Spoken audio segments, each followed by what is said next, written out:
Okay, so we'll go ahead and start module 6, which is dissociative disorders. My bad. All right, we'll get this slideshow going. Okay, so again, dissociative disorders. All right, so when it comes to dissociative disorders, the main one that most people are going to think of is dissociative identity disorder. This used to be considered multiple personality disorder. This is kind of one of those famous ones, but in all reality, it does not happen as often as one may think. But nonetheless, dissociative disorders are usually characterized by disruption of and or discontinuity in the normal integration of consciousness, memory, identity, emotion, perception, body representation, motor control, and behavior. So there's something that is getting in the way of these aspects, or there's just kind of a disconnection from them, so to speak. The symptoms related to them are intrusions into awareness and behavior. So again, something's getting in the way, loss of continuity and subjective experience. So like the division of identity, depersonalization, not feeling like you have that you are a part of you, and derealization, not feeling like you're a part of this world. We'll go over these. And or not being able to access information or control mental functions that quote unquote normally would be able to be done or are controllable. So things like negative dissociative symptoms like amnesia. So the main risk factors for dissociative disorders are trauma, neglect, sexual, physical, and emotional abuse by parents or others, early life trauma, and any sort of adversities, any of the adverse childhood experiences, and repeated sustained trauma or torture associated with captivity. So if you're a prisoner of war, trafficking victim. So I hope you're kind of getting the sense just from this first slide that the development of dissociative identity disorders is the result very commonly, and of course there's always anomalies where something else goes on as well, but they're commonly highly correlated with extreme levels of trauma. Okay, so when we talk about the concept of disassociation, it's not really well defined. And it's, as it says here, and I've written, it's used to mean whatever it means to those who use it. So depending upon how you want to use it, you can define it in a vast array of ways. But it means, in general, it's a particular form of regression into a state learned in childhood to disconnect the person who disassociates from their distressing emotional experience of the moment and or memories of intolerable emotions in the past. And just an example here, and we'll keep talking about this. It's basically your brain's defense mechanism. There may have been some very traumatic things that happened early in life, and your brain learned that if it goes into this other state, it can protect itself. And so it regresses into this time where you use that defense mechanism to protect yourself unconsciously. None of this is conscious. And disassociation is very personal, literally. And while it may seem to be similar for Jack and Jill, it may be different from Jerry and Jane. So everybody's dissociative symptoms can be very different from one another.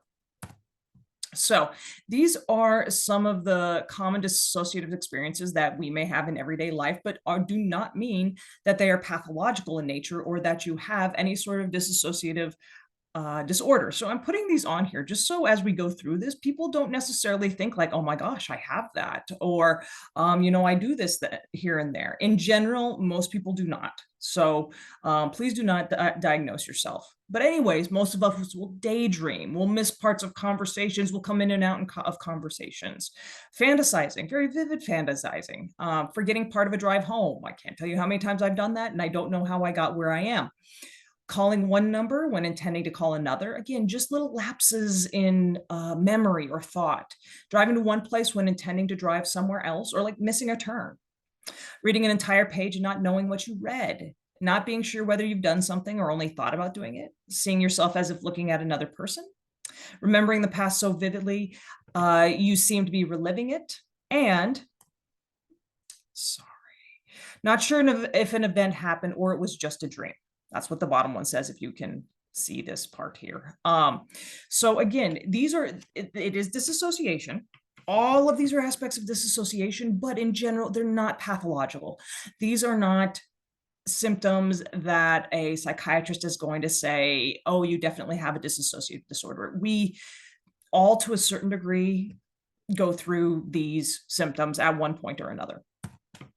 Okay, so some of the causes of the normal disassociation that we go through on a daily basis, whether this is, kind of not knowing how we got home or reading an entire page, not knowing what we read, being tired, just fatigued, sleep deprivation.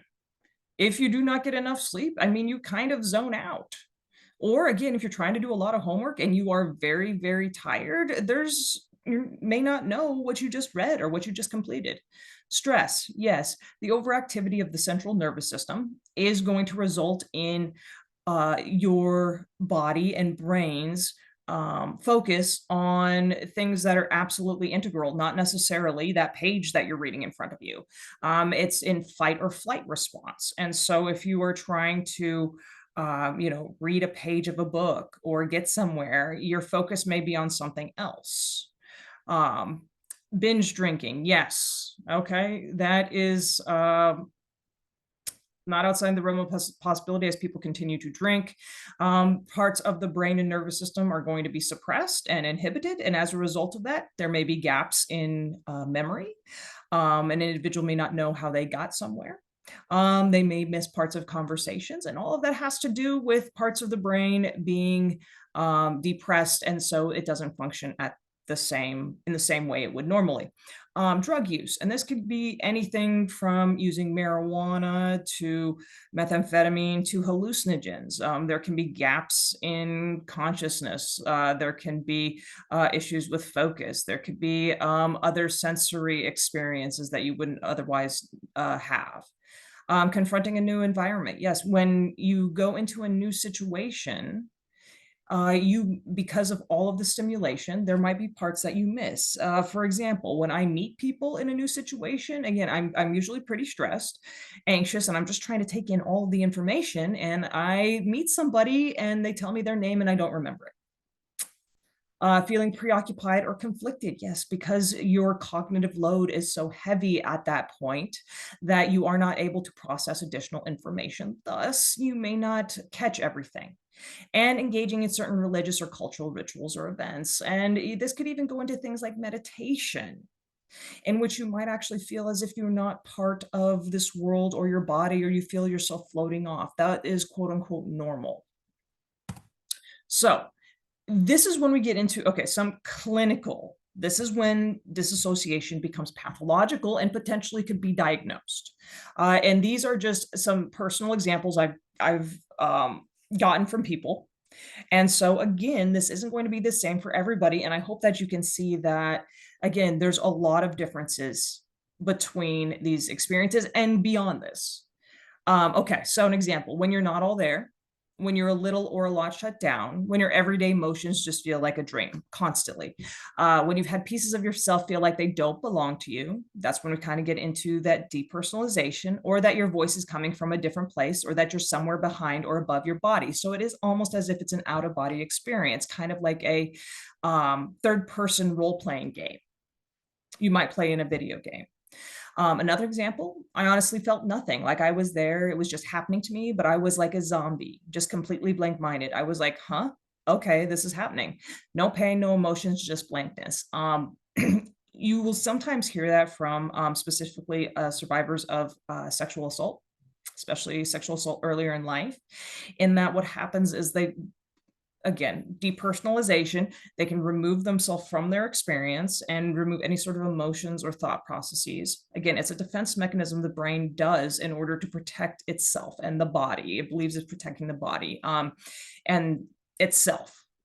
And so as a result of that, in other stressful situations or in other situations in general, an individual may disassociate and go into that defense mechanism and doesn't feel a thing. Another example, most days I feel like my head is full of cotton. Like many others, I feel like I'm watching my life through a screen or filter.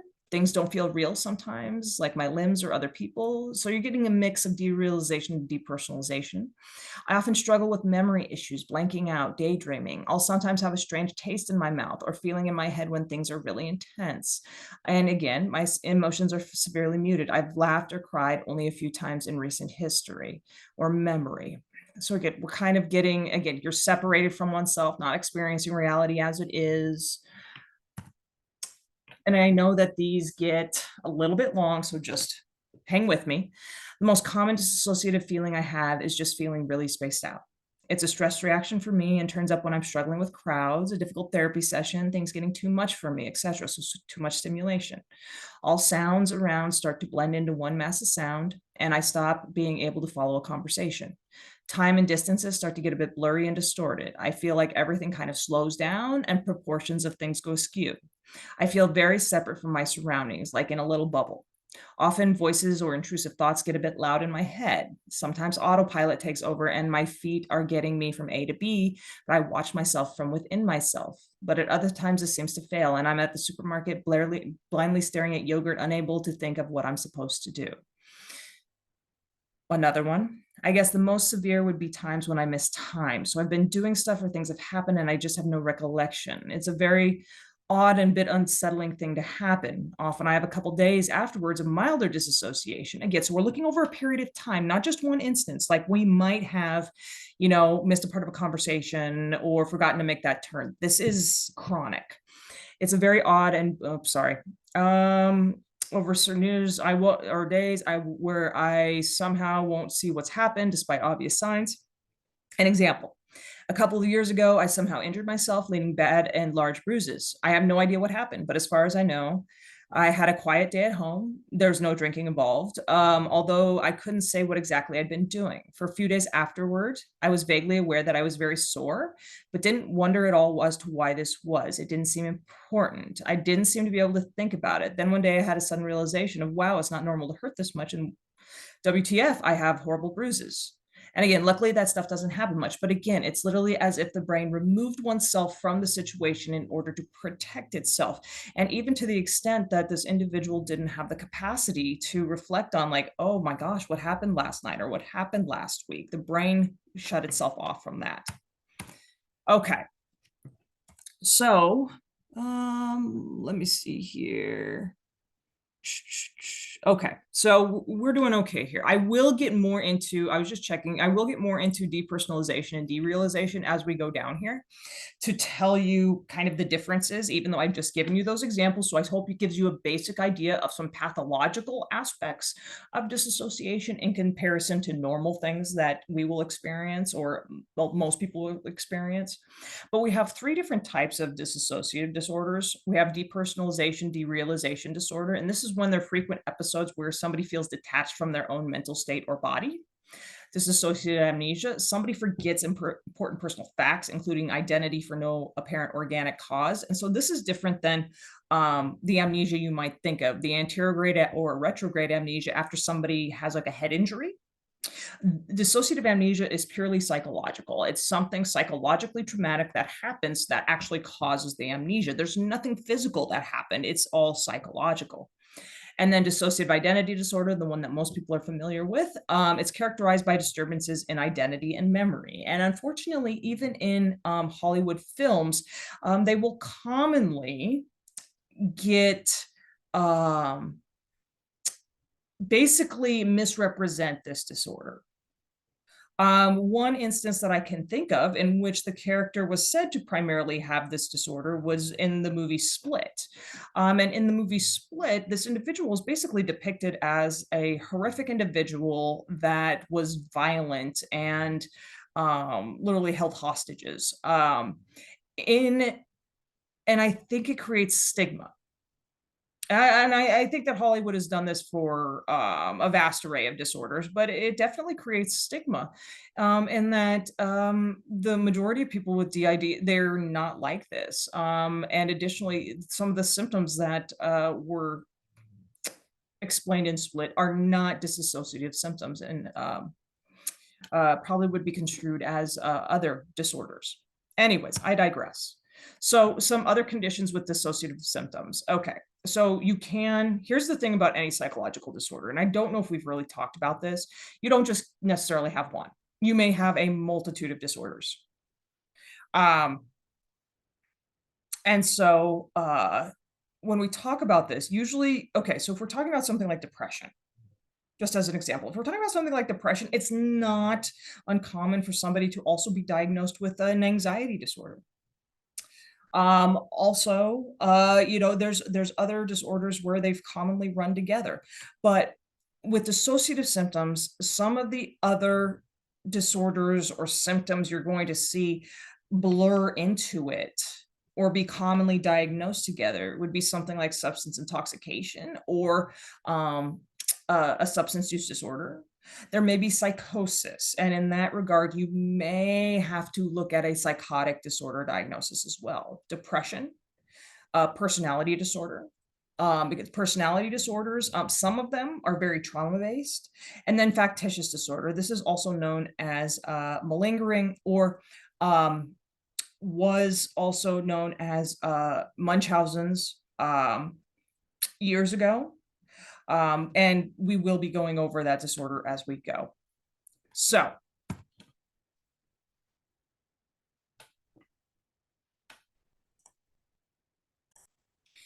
okay.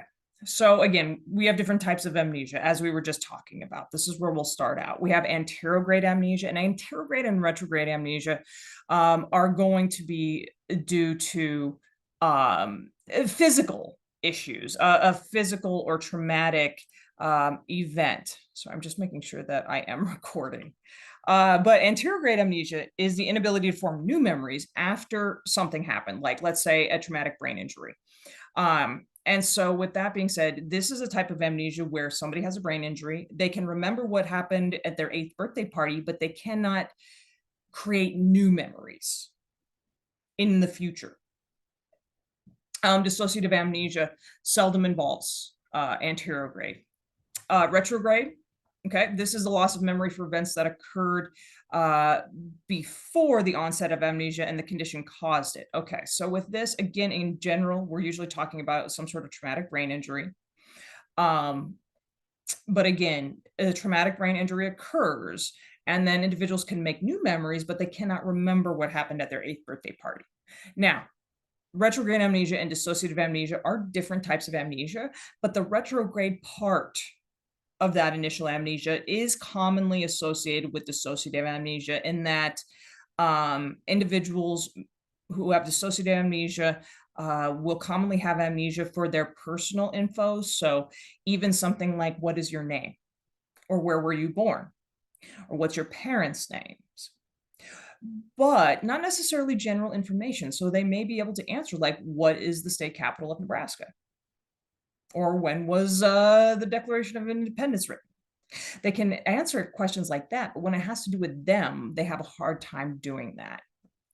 All right, so then we have the psychogenic amnesia, and this is due to a traumatic or extremely stressful event. This is the type of amnesia that we are going to talk about that results in dissociative amnesia commonly, whereas organic amnesia, brain injury due to disease, drugs, accident, or surgery, most commonly associated with the top two. But again, we're interested in the psychogenic and dissociative amnesia.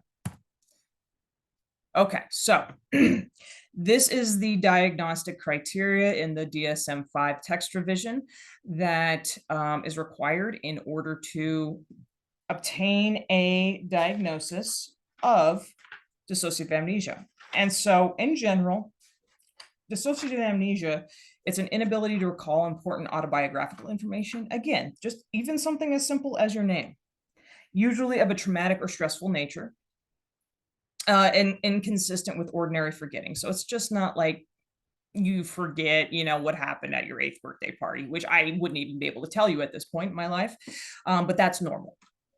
But for somebody to ask me what my name is and I not know for an extended period of time, that is not normal. And it often consists of localized or selective amnesia, again, for specific events, or generalized for identity and life history. So again, it's that personal type, or if there was a traumatic event that happened, that could be what they do not remember. So again, trauma-based or personal-based, not necessarily generalized in regard to state capitals or where a specific country is. Um, okay, so you have to have that. Then the symptoms cause clinically significant stress or impairment in social, occupational, or other important areas of functioning. And this is probably going to happen in that there can be confusion, there can be stress. There's probably going to be distress among those who are around the individual. And it probably is going to get in the way of social, occupational, or other important areas of functioning, and that it may be difficult to maintain social relationships or be able to hold a job in general.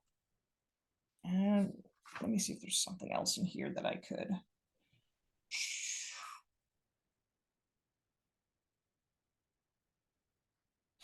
Okay.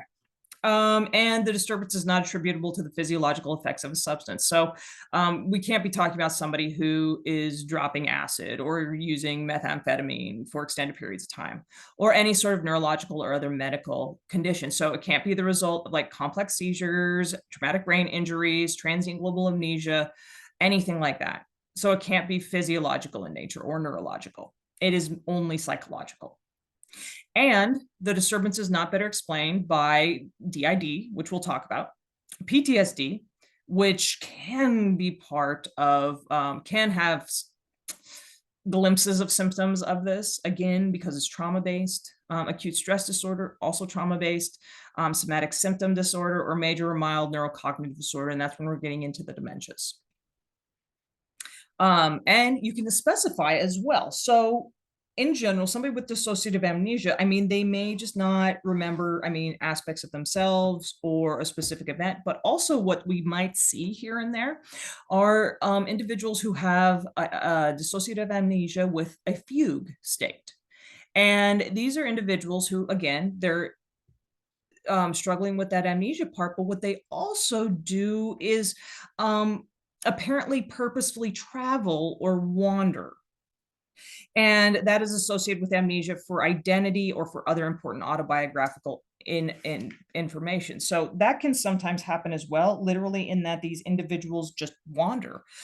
There are instances, not often, not commonly, where an individual with dissociative amnesia may get on a bus, travel across the country, get off the bus, not know who they are, where they're from, what they've done, and they have no idea. In some cases, maybe they'll start a new life, develop a new identity, or hopefully that they are found.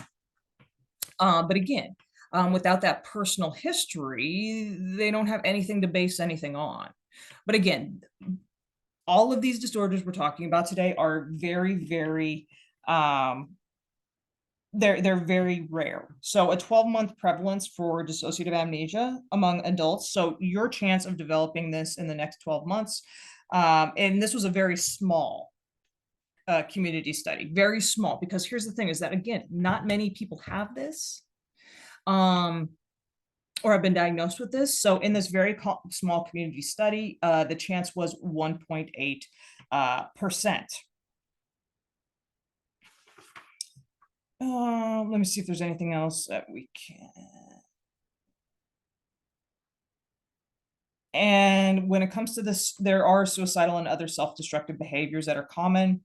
The psychological forces, again, that produce the generalized amnesia. Again, we're talking about extreme trauma in most cases. Suicidal thoughts, impulses, plans, and behavior are a risk. Case reports suggest that suicidal behavior may be a particular risk when the amnesia just goes away and suddenly and overwhelms the individual with intolerable memories. So if part of the amnesia was not being able to remember a traumatic event and all of a sudden it comes back, it's not hard to imagine that there's going to be an immense amount of distress that could result in these behaviors.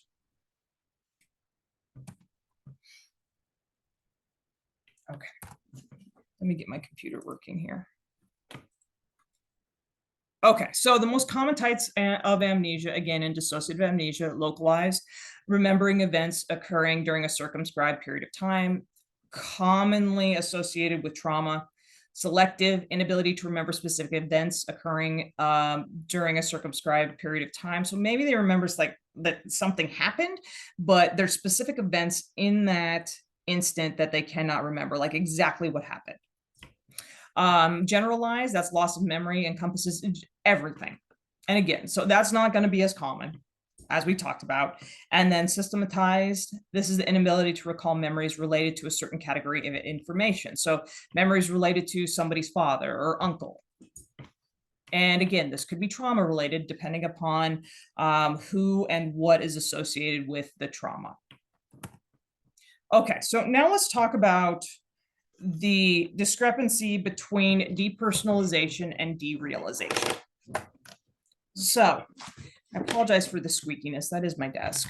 When we talk about depersonalization, because for the remainder of, or for depersonalization, derealization disorder, these are the concepts that we use to delineate between the two, even though they can exist together.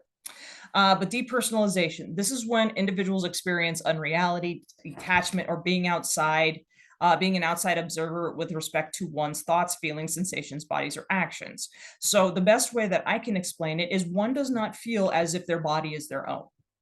So the depersonalization, again, they feel disconnected from their person, themselves. So again, these are some examples I've been able to get from individuals. So an example is feeling cut off from reality.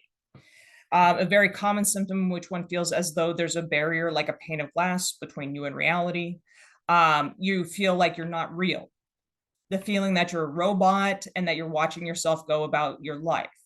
Again, the movements are not yours. You might feel like your arms, hands, legs are not your own. It's like you're watching somebody else use them. So literally you do not feel like, I mean, your arms are moving, maybe you're walking, your legs are moving, but you aren't the one doing it. You don't feel like you are the one doing it. Let's see here. This next one, let me see here. The next one is really derealization, so I'm going to skip it. Also, there can be visual symptoms, feeling that your vision has changed. So maybe there's tunnel vision, static, distorted, or blurry vision, altered distance and size of objects. So again, a lot of those aspects of vision are not working appropriately. Again, if your depth perception isn't working, everything is flattened in 2D. And again, all of that's happening in the brain. That doesn't have to do with your eyes. To tell you the truth, it has to do with your brain and your perception of things around you. It feels like my vision, like I'm in a dream. Also existential thoughts, constant frightening thoughts of an existential or philosophical nature, like, am I dead? Again, my body does not necessarily feel like it is my own, or I'm watching myself move through the world. So am I dead? Am I in purgatory? Am I going crazy? I feel like I'm not real. And again, this is hard kind of to conceptualize, especially if you've never felt it before. So I hope that if you have never experienced this before, really try to take yourself out of your own experiences to try to empathize with these symptoms. Also, emotional numbness. So again, all this has to do within oneself, your thought processes, the way that you perceive yourself. You might feel like your emotions are numb. You can't feel happy or sad, or you worry that you can't feel anything anymore. Again, so all of those emotional experiences are completely tamped down. Okay, some more examples. Let's see here. It's hard to put into words, but it's like a sudden realization that you exist inside a body and everything and everyone around you is real. It's like watching a movie and really getting sucked into it, and then something happens that breaks your concentration on the movie, and you realize suddenly you're involved in the real world. So again, you feel as if you're not part of you. And again, if this ends, I mean, it's like you snap back in. It's like playing a third-person video game, as I was talking about. And again, in some cases, I've heard people explain that like they are literally, floating above themselves, watching themselves move through the world, or up in a corner, watching themselves move through the world. It's like a terrifying, involuntary out-of-body experience. It's like my consciousness leaves my meat suit and is floating in midair, observing my body. It feels like observing your familiar surroundings, like just being at home, but you feel like a ghost, or you're looking around in these surroundings through the eyes of a stranger. So again, you are detached from who you are. To me, it feels like I'm dreaming or watching everything through a glass or a movie screen, and everything is sort of foggy and far away, and you're not really in control of what you're doing, and it's just robotic. Again, it's as if you don't have control of the things around you and yourself. This individual, it feels as if your sense of self is like a ghost trapped inside a foreign body. You feel physical sensations, but it's like they aren't yours. So again, maybe you are like, again, somebody touches you and you feel it, but they're not your feelings. The absolute worst thing when I'm going through one of these episodes is to look in a mirror, and it instantly causes intense anxiety because the face I see doesn't seem to match my sense of self. So it's almost as if they don't recognize themselves. Another example, it felt like I was viewing my life through a TV screen. And I'm really hoping that one of these catches you and you're like, okay, that helps to explain this. Okay, so we've got depersonalization down. Then we have derealization. And this is when individuals, okay, now we're not talking about being disconnected from oneself. We're talking about being disconnected from the world or everything around you. Okay, the first one is an example of depersonalization. I apologize. These are all messed up. Um, okay.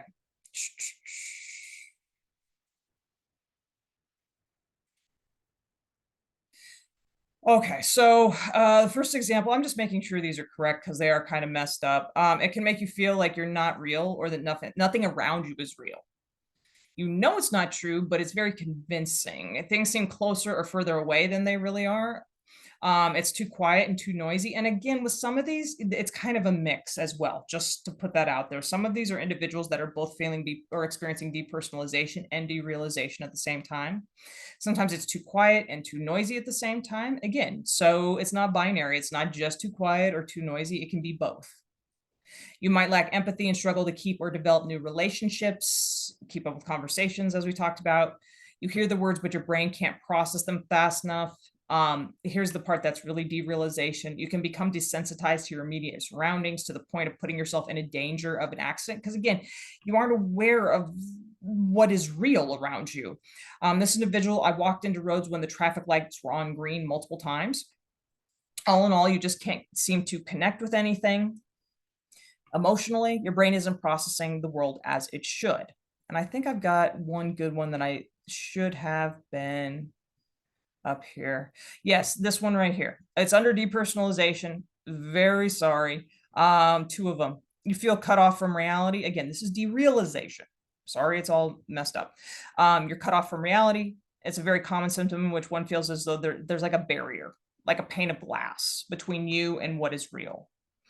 Distorted perception of time. You feel like time has changed. It either goes by too fast, like you're in a time lapse.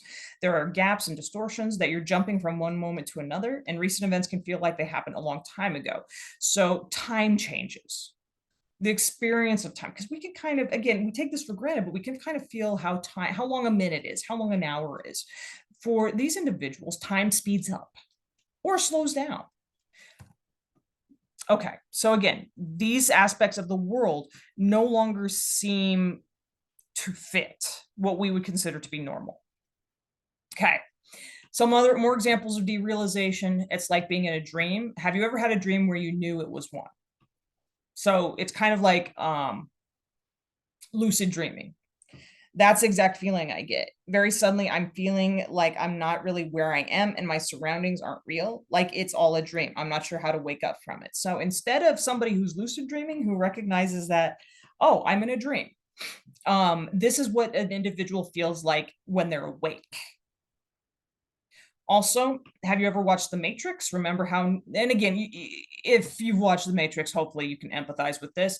Remember how Neo felt before Trinity and the others contacted or saved him? That's exactly it. You're living and you know you're living, but deep inside you, you know something is wrong with this world or reality. Something is off. Another one, it's hard to describe, but once I was traveling and 30 minutes into the drive, I started knocking on the glass window of the car. And with that sound, I was back into reality. For that previous 30 minutes, I just felt like I was floating in the air. So again, what was around them was not construed as real. They believed that they were just floating through the air for about 30 minutes. Then something happened and they knocked on the window and that brought them out of that episode, and they recognize like, no, I'm driving a car. It feels like a long out of body experience or spacing out so much that you can only hear your thoughts. There's a separation of mind and body, but you still know both are yours, and struggling with the thought that you are real. That's an example of depersonalization. I apologize for them being all mixed up here. If you have any questions about this, or you're like, okay, is this one this or this one that? Let me know. But again, depersonalization is going to be, again, I know I'm here. Again, a feeling of disconnection from yourself. I know I'm here, but I feel as if I'm not in my body. I'm watching it happen. Whereas derealization, disconnection from the world around you. I'm afraid that I'm cut off from reality, or that even that reality is fake. So depersonalization, it has to do with you. Derealization, it's the world around you. And again, most people who experience these symptoms, and that's kind of the problem with these experiences previously, is that a lot of people who experience these will experience a mixture of both. Okay, so with that being said, we can get into depersonalization, derealization disorder. And so you can kind of get an understanding of what the basis and symptomatology is of this. So it is going to be, you have to have the presence or persistent or recurrent experiences of depersonalization, derealization, or both. Again, they have to be reoccurring. It just can't be one time and you've been really tired or you were under the influence of something. They have to be recurring and for extended periods of time. Again, so you either need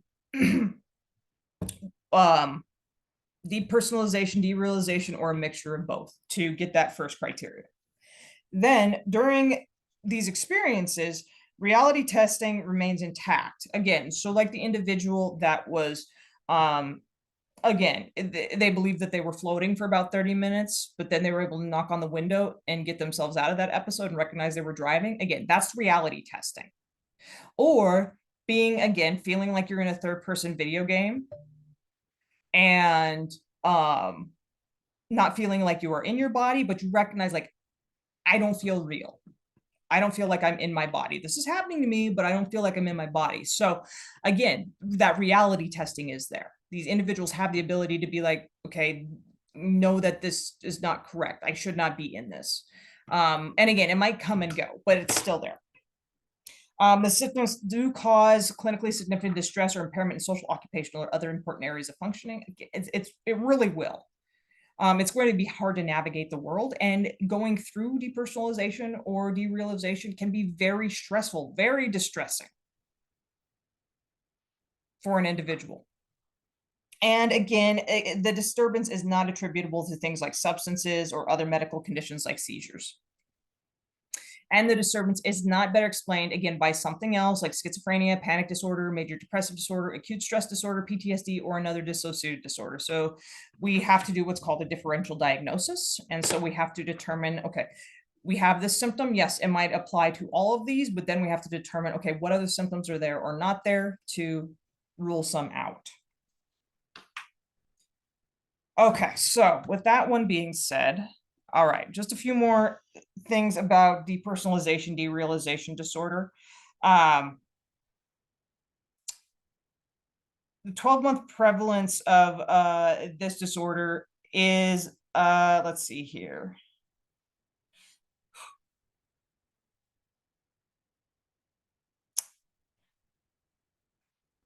There is a 1-month prevalence rate that they did a study in the United Kingdom that's about 1 to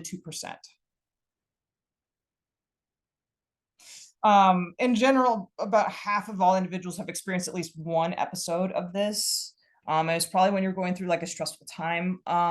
For example, if somebody very close to you dies, it's not out of the realm of possibility that you go to the funeral home or the funeral and you don't feel, I mean, you could feel like time is slowed down or everything just seems blurry. Or you don't feel like you're part of your body. You have an out of body experience. That would be an example of this. It's when, again, it's chronic, extensive. That's when you're probably going to get the disorder diagnosis. Okay. So the one that everybody is fascinated by is dissociative identity disorder. I'm so sorry. And with this, there is a disruption of identity that is characterized by two or more distinct personality states. So two senses of self. And they may be described in some cultures as an experience of possession. And so depending upon the culture you're from, maybe you are considered to be sacred, maybe the devil is possessing you, those type of things. But here, I mean, in this culture, using the science that we have, it is as if personality split cognitively as the result of trauma. And the disruption in identity involves a discontinuity in self and sense of agency, accompanied by related alterations in affect, behavior, consciousness, memory, perception, cognitive, and or sensory motor function. Okay, so what that means is that there's different alters possibly. Again, there is you, but then again, there are alters, and those are your, again, alternative personalities. And when it's talking about this disruption in identity or discontinuity of self or being able to do things, basically, is when an alter takes over. And it's like driving a car. And let's say again, like you've got an alter in the passenger seat, okay, and you're driving the car, you're able to control everything, and then there's some situation that happens, and what happens is you get out of the front seat and you sit in the back seat, and that alter gets in the front seat and starts to drive. Now that alter is going to be in charge of doing the driving and taking control of everything, and you are sitting in the back seat. And in a lot of cases, you don't know necessarily what's going on, and you definitely do not have control of the car. Okay. And yes, they can be observed by others or reported by the individual. It just depends. But what you'll experience are recurrent gaps in the recall of everyday events, important personal information, or traumatic events that are inconsistent with ordinary forgetting. So again, if there's a gap in the recall of everyday events, I mean, if there would be a switch between you and an alter, and that alter goes to work and comes home, you're not going to be able to remember work that day. You won't know if you actually went because you don't share the same memory as the alter. And so there's a gap there. Important personal information, and this could even be associated with the other alters having a variety of personalities as well. And or traumatic events that are inconsistent with ordinary forgetting. And this is kind of where dissociative disorder or identity disorder kind of arises, is an extraordinarily traumatic event. Specifically, and I would say maybe not acute, but chronic in nature. So maybe you're talking about different types of abuse as a child over a significant period of time. And what your brain does, again, this is simplifying it as much as I can. What your brain does is basically split off. These alters are created to protect the host or you. They're created in order to take charge of the self and protect the host. And that, for example, if somebody is going through like a sexual assault over and again, chronic, maybe they're being human trafficked. What could happen is, again, this alter is developed that when the abuses are happening, that is the alter that comes out because they handle that. And the host is behind the curtain, so to speak, and doesn't have to manage that trauma or take that trauma. And the symptoms do cause clinically significant distress or impairment in social, occupational, or other areas of functioning. I mean, this could be as simple as like having a friendship. Somebody is your friend, but then there may be an alter that comes out that is not a friend with that friend. So it could get into create issues for relationships or working or any aspect of life if you have multiple alters that are taking over the role as host and it is not you.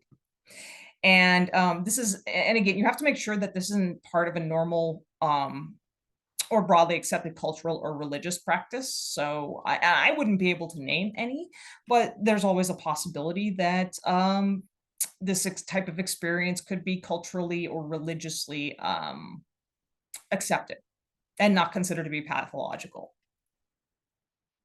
Also, the symptoms are not attributable, again, to any sort of substance, blackouts, chaotic behavior when you're drunk, or some other type of complex partial seizures. Okay, so again, the characteristics of this, I really want to push this because I think there's a lot of misnomers out there about dissociative identity disorder. But the individuals, yes, they're going to have two or more distinct identities or personalities, like we've been talking about. And each basically has its own cognition and personality and ability to think. And then unique behaviors, memories, relationships, and even personal history. And so basically, these alters are entities within themselves. They are yeah, they are, I don't know what else to call them other than entities within themselves that have a history, that have relationships. It's like us, but another. And very commonly, they don't know about each other. If you have multiple alters, they won't commonly know about each other.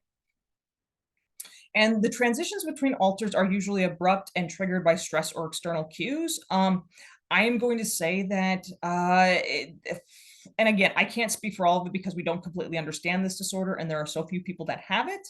I do know for a while there was a trend on TikTok of dissociative identity disorder, and there may be some people out there that actually had the disorder that were making TikToks, but there were other people who were pretending to have this disorder. And unfortunately, and this has been a issue within psychology for a while because some people have questioned whether this disorder is even real. And those TikTok trends do not help. But they have been able to, in recent years, do even neurological tests on individuals with dissociative identity disorder that indicate that when the host is out, there is a specific, neurological and brain waves that indicate that is you, certain thought patterns. And when, again, you go to that back seat and the alter comes out, that changes. So not only is it reported by the alter that their history is different or whatever, we can see that neurologically there is a shift. And so that has aided in providing evidence that, yes, this disorder does exist. Does it exist as much as we necessarily think? Probably not. But it does exist as a result of extraordinary trauma. And there are videos out there, docs, things like that, where people are able to switch from host to alter. That is under question, because usually it's going to be some sort of cue. It's going to be some sort of traumatic cue or historical cue that is going to force that switch between the alter and the host. And what you will also find are self-mutilation. You'll see PTSD. Again, it's going to take very, very extensive trauma for DID to occur. Conversion symptoms, suicidal behaviors are also common. There's a high incidence of comorbid psychological disorders. So again, more than one psychological disorder, substance use disorders, depression, anxiety, eating disorders, borderline personality disorders. And with all of those, yes, there can be genetic factors, but you're also going to see environmental factors or trauma that can be associated with those as well. Okay. In regard to prevalence rates, and I don't think I have them on here. Okay. We've been talking about this, but 12-month prevalence rate for dissociative identity disorder in adults, again, in a very small community sample, it was 1.5%. The lifetime prevalence rate, again, these are small studies. The lifetime prevalence rate of this disorder was 1% in a representative sample of community-based women in Middle Eastern Turkey. So again, we don't have great data.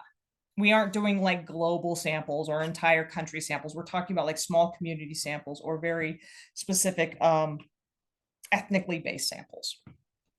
So we do have to take that into consideration, but the basic thought is that The prevalence rate of this disorder is extremely low. Okay, so here we go. So again, prevalence rates right around 1%, non-clinical samples, 3 to 6% of severely disturbed inpatients. So these are individuals who are patients in a inpatient or long-term facility. So it's obviously going to be much higher. It's going to be much higher. These can be individuals that may need lifetime treatment and inpatient treatment for the remainder of their lives.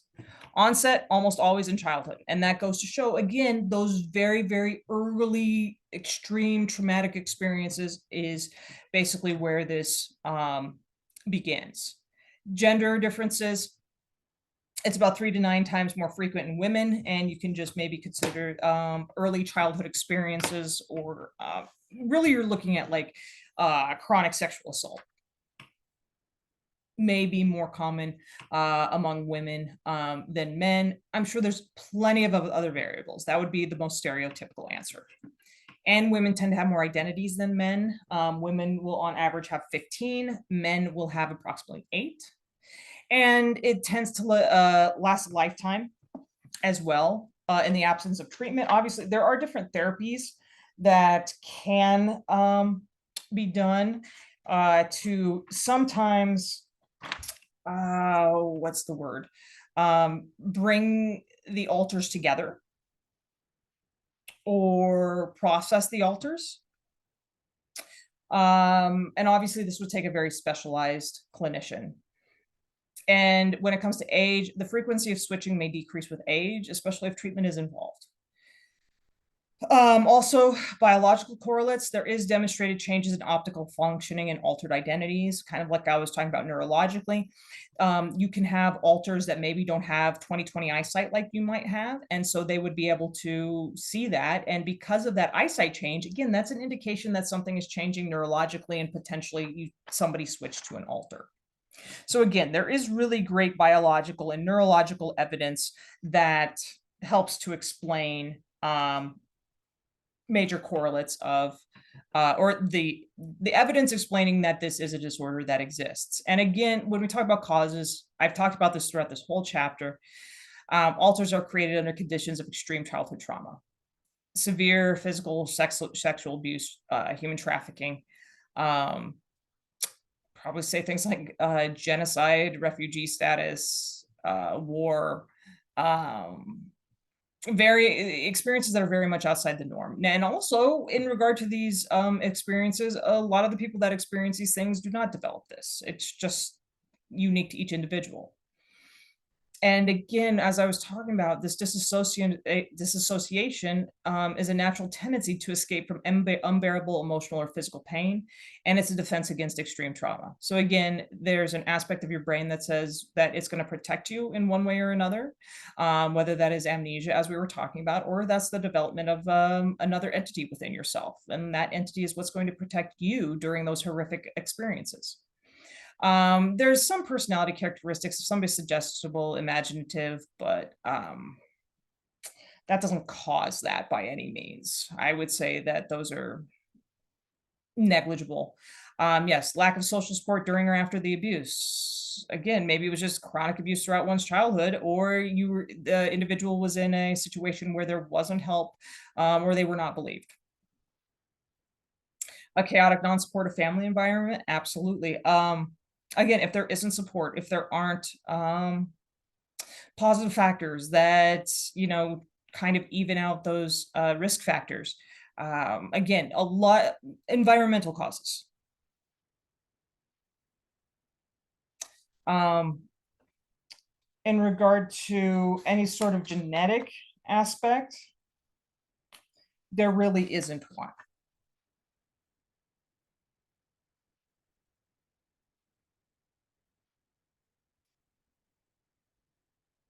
It's very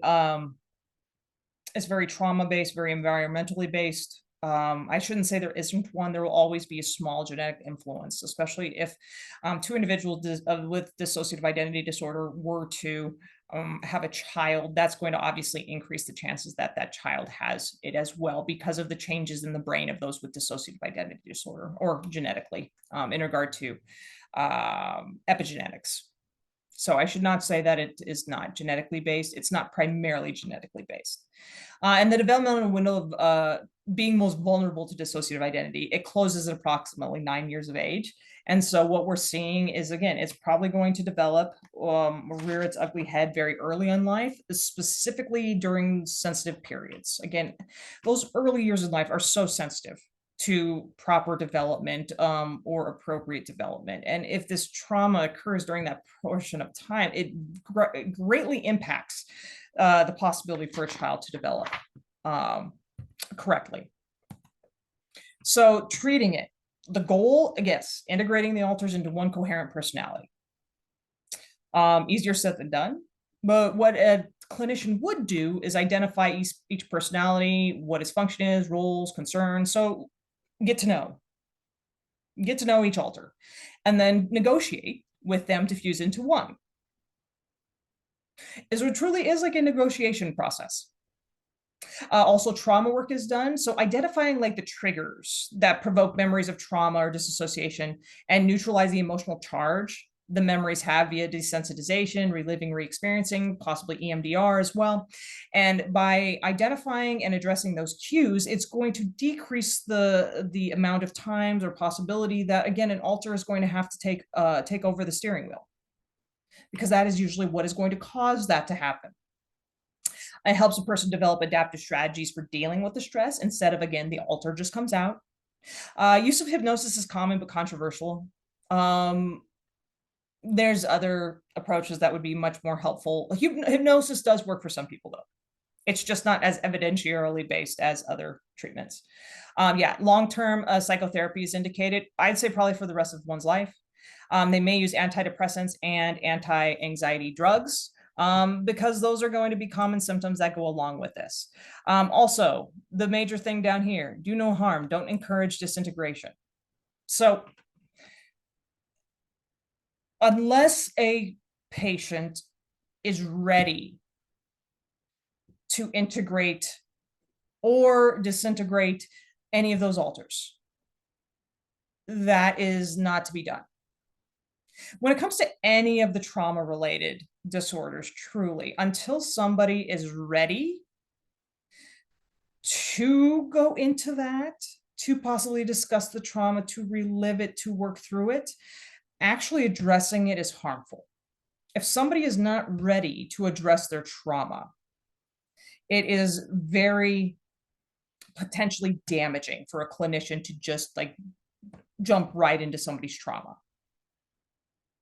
I would consider it to be unethical, actually, and it does cause harm. If somebody is not ready, if somebody is not expecting it, they don't want that. A clinician that does that is technically doing harm and violating our ethical code of conduct. And again, that's for any type of trauma. Okay, so yeah, these are just some of the experiences. And again, we've gone through them. I'll just go through them. But again, you can see some of the more common ones here. Some of the more common ones. Surroundings seeming unreal. Again, 67%. Looking at the world through a fog. Body does not belong to them. Did not hear part of his conversation. Familiar places are strange or unfamiliar. Staring off into space. Unaware of time. Remember if they just did something or thought it. Unusual, do usually difficult things with ease or spontaneity, acting different, feeling like two different people. Again, aspect of depersonalization, talking out loud to oneself when alone. And yes, there's about 5 standard deviation. So again, some of these can turn into pathological aspects of depersonalization, derealization in low quantities. These are not necessarily going to be harmful. Again, did not hear part of the conversation. But again, if you're mixing that with your body not belonging to yourself, or you're looking at the world through a fog commonly, then we're looking at something pathological. So again, like we talked about, some of these are fairly normal. But when you start mixing them together, mixing and matching, and for chronic amounts of time, then we start to get into depersonalization, derealization disorder. Okay. So with that being said, let me know if you have any questions or concerns. I hope you have a great rest of the week. And if I can get this going, I will see you later.